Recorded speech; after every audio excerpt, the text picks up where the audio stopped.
Olá pessoal, tudo bem? Meu nome é Thiago Prux, sou um dos sócios da Capitalizo. Nós somos uma empresa de análise e recomendações de investimentos e hoje eu pedi para o nosso setor de análise separar 5 ações, dentre as mais conhecidas aí do mercado, algumas das mais conhecidas, que estão com PL ou índice PL relativamente baixo. Tá? Lembro que são informações do nosso setor de análise, né, pessoal? E lembro também, para quem não é inscrito, se inscrever no nosso canal. Para quem gostar do vídeo, dá um like e compartilhar. E para quem não ativou o sininho para receber as notificações dos novos conteúdos, que fique à vontade. Além disso, não se esqueçam de nos seguir no Twitter e no Instagram, já que todos os dias nós temos novidades a respeito do mercado financeiro. Talvez, junto com o PVP, o indicador PL, né? Os dois são os indicadores mais utilizados de mercado, né? No caso do PL, ele mostra o valor de mercado dividido pelo lucro dos últimos 12 meses. Aqui o valor de mercado por ação e o lucro por ação. Então, quando a gente pega a última cotação da ação, por exemplo, qualquer ação R$10 e o lucro por ação está em 5, nós temos um PL de 2 vezes. Ou seja, nós temos uma ideia em anos para recuperar o valor investido, no caso aqui, 2 anos. Normalmente, qual é a primeira análise que é feita? A análise mais comum. Índice PL baixo pode representar a ação barata, índice PL alto pode indicar a ação cara. Existem também os casos de PL negativo, quando a empresa dá prejuízo, por exemplo. Nem sempre é verdade que a ação com PL elevado é cara ou é ruim, ou a ação com PL baixo é barato ou a empresa é boa, tá? Inclusive tem muitos investidores, isso a gente vê principalmente no mercado americano, que gostam de comprar empresas com PL alto, desde que as empresas entreguem resultados, porque isso mostra que o mercado tem uma expectativa positiva de crescimento em relação às empresas, né? A gente pega Amazon, Facebook, o Magazine Luiza, tem várias empresas que vêm entregando resultados, mas tem os PLs elevados. Sem comentar, né, que tem alguns segmentos, como o próprio setor de varejo ou empresas de tecnologia, que naturalmente têm esses indicadores mais elevados. Da mesma forma que uma ação pode estar caindo sem parar, por exemplo, porque o pessoal está batendo no preço da ação, porque a empresa não tem uma expectativa positiva. Agora, tanto o indicador PVP como o indicador PL servem aí para a gente fazer um filtro e entender um pouco mais se as empresas podem estar baratas ou não. Isso é o início de uma investigação. Fora isso, a gente pode trabalhar com projeções de PL, né? O pessoal aqui da análise trabalha bastante com esse tipo de projeção. E claro, né, pessoal, vamos comparar sempre as empresas do mesmo setor. E vale a pena a gente comentar também que é interessante a gente entender a média histórica de PL, por exemplo, de uma empresa, porque se a empresa tem algum lucro não recorrente, esse lucro não recorrente pode deixar os PLs mais baixos. A empresa vendeu uma participação numa outra companhia, vendeu um imóvel, vendeu um terreno, pode ser que os lucros fiquem inflados, né, e os PLs menores, por isso que a gente tem que ter um histórico também, tá? Em relação às empresas que eu quero comentar, duas aqui o pessoal da análise entende que não são interessantes para a gente cuidar pensando no longo prazo. No curto prazo, claro, tudo pode acontecer, que é o caso da Light, né, que tem um PL de 3,7 vezes, e da Smiles de 4,7 vezes. E 3 empresas que o pessoal da análise entende sim que vale a pena o pessoal ficar de olho, tá? Banrisul, PL de 5 vezes, Copel 5,3 vezes e o Banco do Brasil de 5,8 vezes. Então vamos falar um pouquinho a respeito das empresas, né? A Light atua basicamente aí no Rio de Janeiro, com uma área de concessão que atinge em torno aí de 26% do estado, englobando mais de 30 municípios. Ela trabalha com geração, distribuição e comercialização de energia. A Light é uma empresa que tem um histórico bem problemático, né, em termos de eficiência, em termos de produtividade e da parte operacional. Então o pessoal da análise entende sim que para quem quer aproveitar alguma oportunidade em ativos de estatais, tem ativos mais interessantes e menos enrolados, entre aspas, vamos dizer assim, do que a Light, como o caso da CEMIG, como o caso da própria Copel, que a gente vai comentar daqui um pouquinho. As empresas, né, pessoal, as de transmissão sofrem um pouco menos, mas as demais empresas acabam sofrendo um pouco mais nesse momento de crise, que o consumo caiu e a inadimplência subiu. No caso da Light, a receita caiu 10,5%, o EBITDA despencou 62%, as despesas aumentam, os custos também não diminuem na mesma velocidade do que as receitas caíram, né? E aqui no caso do lucro, né, o lucro da Light já era baixo, de 11 milhões, caiu para um prejuízo de 45 milhões no segundo trimestre desse ano e a margem líquida acabou ficando negativa.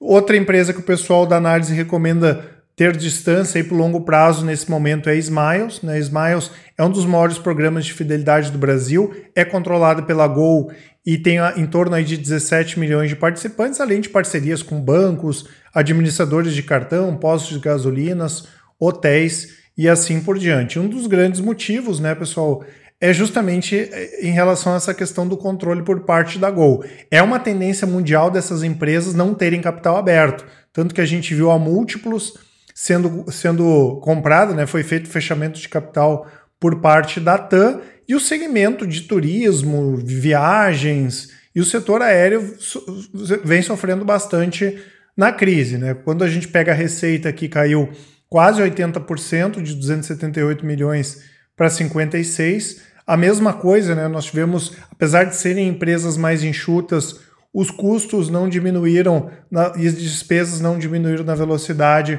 das receitas, né? Tivemos um EBITDA negativo, inclusive aqui no caso da Smiles, e também deu prejuízo, né? Ela saiu de um lucro de 155 milhões para um prejuízo aí de 400 mil reais.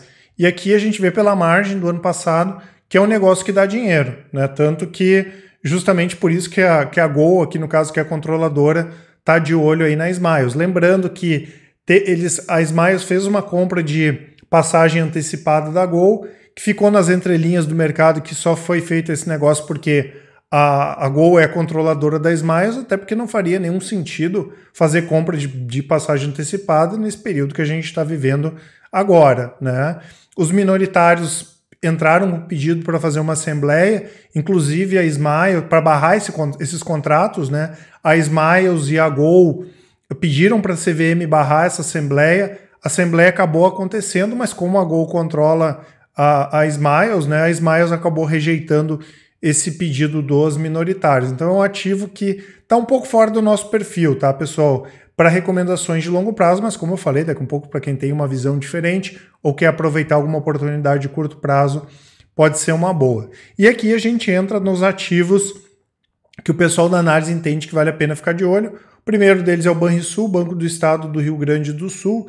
É um banco que trabalha com banco comercial, crédito, financiamento, câmbio, corretagem, enfim, né? Ele tem também a vantagem de, por ser o Banco do Rio Grande do Sul, foi um dos poucos bancos que não foi privatizado, os bancos estaduais, né? Tem muita coisa de do estado do Rio Grande do Sul e municípios que tem que ser feitos com o Banrisul, né?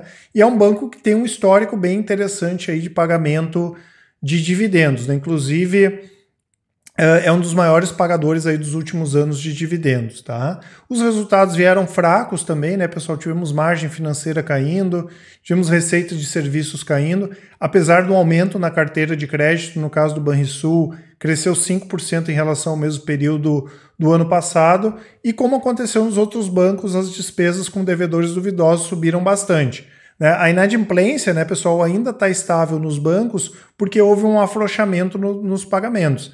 Mas nos próximos trimestres e talvez no ano que vem, a gente deva ver sim, né, a inadimplência subir um pouco. E o lucro despencou, né? O lucro caiu 64%, de 335 milhões para 120 milhões, e o ROI caiu de 16,4% para 6%. O Banrisul informou essa semana, inclusive, que vai iniciar um plano, né? Está em tratativas para iniciar um plano de demissão voluntária. Eles não colocaram quanto eles pretendem economizar com isso, mas são passos aí para tentar diminuir as despesas e também os custos do Banrisul, tá? Lembrando que o pessoal da análise aqui é bem cético em relação à questão de privatizar o banco, né? Quem é do Rio Grande do Sul sabe que qualquer início de conversa já nasce morta aí quando se fala em privatização, mas tem uma chance sim do Banrisul fazer um IPO, quem sabe da parte de cartões de crédito. Temos a Copel, tá, pessoal, que é a empresa de energia do estado do Paraná, é uma das maiores do Brasil, trabalha com distribuição, geração, transmissão, tem a Compagás, que é a parte de gás, e também a parte de telecomunicações, e foi uma empresa, pessoal, que passou por um processo de reestruturação absurdo nos últimos anos, né? Inclusive, eu coloquei na carteira da família ali em meados de outubro de 2018, é um ativo que o pessoal da análise gosta bastante e estou ganhando um bom dinheiro. Ela subiu de outubro de 2018 até aqui mais ou menos uns 250%. Né? Tiveram itens não recorrentes que acabaram também ajudando nos resultados da Copel, né? Aqui ligados à questão de créditos fiscais. Ainda assim, o resultado foi positivo, a receita líquida subiu 26,8%, EBITDA 89%, influenciado por essas questões não recorrentes, e o lucro líquido também, né, influenciado por essas questões, subiu 360%, saindo de 346 milhões para 1,5 bilhão, e a margem líquida chegou a 34%, mas como eu falei, é uma empresa que vem aí nos últimos anos passando por esse processo bem interessante de reestruturação. Claro que sempre tem o risco, né, pessoal, estatal, daqui a um pouco muda o governo, muda a política da empresa, mas a Copel nesse momento é um ativo bem interessante e também tem ativos para vender, né? Inclusive, eles já aprovaram a venda da Copel Telecomunicações, que pode valer em torno aí de 2 bilhões de reais, então pode ser que entre mais uma grana bacana aí na Copel nos próximos trimestres. Existe a chance também do BNDES vender a sua participação, que hoje está em torno aí de 24%. Claro que dependendo da forma que for feita essa venda pode trazer um pouco de pressão, pode, mas dependendo de quem for o comprador na outra ponta, pode ser bastante positivo para a Copel.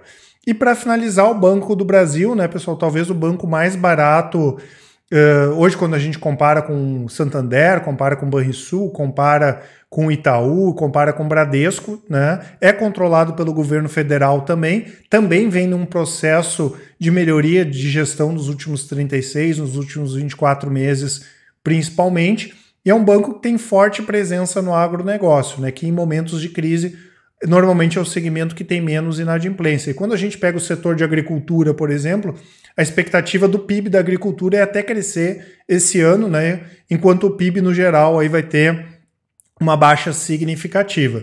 Mas a mesma coisa que a Copel, né, pessoal? Muda o governo, pode mudar a gestão aí do banco, né? Em termos de resultado, os resultados também vieram pressionados, principalmente em função dessa questão dos devedores duvidosos, né, que chegou a quase 6 bilhões. O lucro caiu forte também de 4,2 bi para 3 bilhões e 200 e o ROI baixou de 17,6 para 12%. Lembrando que eles vão agora prosseguir com o processo de IPO do Banco BV, né, o ex-banco Votorantim. Já deveria ter saído esse IPO, talvez se não fosse a questão do coronavírus já tinha sido feito, tá? A oferta deve girar em torno aí de 5 bilhões. Desses 5 bilhões, 1 bilhão vai para o Banco Votorantim, né, para investir aí no crescimento do banco, e 4 bilhões vão ser divididos entre os controladores, Banco do Brasil e a família Hermínio de Moraes, e o Banco do Brasil tem mais ativos para vender, né? Então deve, nos próximos trimestres, aí a gente ver lucros não recorrentes, né, mas positivos aí para quem é acionista do Banco do Brasil. E o Banco do Brasil informou há pouco também, pessoal, recebi agorinha por e-mail, que vai pagar juros sobre capital próprio de 10 centavos no próximo dia 30 de setembro e vai receber esses juros sobre capital próprio quem ficar a dormir com as ações, né, do dia 11 de setembro para o dia 14 de setembro, e a partir do dia 14 de setembro as ações são negociadas ex-juros sobre o capital próprio. Aqui em relação à valorização das ações, acabou ficando sem os números aqui no gráfico, mas só para a gente ter uma ideia, nos últimos 12 meses, né, pessoal, o Ibovespa está com uma alta aí de 3,44%, a Smiles está caindo bem forte aí nos últimos 12 meses, quase 60%, Light caindo 20%, Banrisul caindo 34%, Banco do Brasil caindo 22%, e a Copel aqui é o destaque positivo, com alta de quase 38% aí nos últimos 12 meses. Tá certo, pessoal? Essas informações que eu queria passar para vocês. Lembro sempre, né, que nós temos o nosso produto Invista em Ações, que são recomendações de ações para quem quer investir no longo prazo. O Carteiras Capitalizo, que é a parte do Invista em Ações do Top Fundos, que são recomendações de fundos imobiliários, mais a parte de renda fixa. O Full Trader, que é o nosso produto de recomendações de médio e curto prazos. Day Trade, Swing Trade, opções, long short, e também tem as recomendações de Invista em Ações. E o completo, que são todos os nossos produtos com desconto bem bacana. Vou deixar a parte dos relatórios grátis aqui para vocês.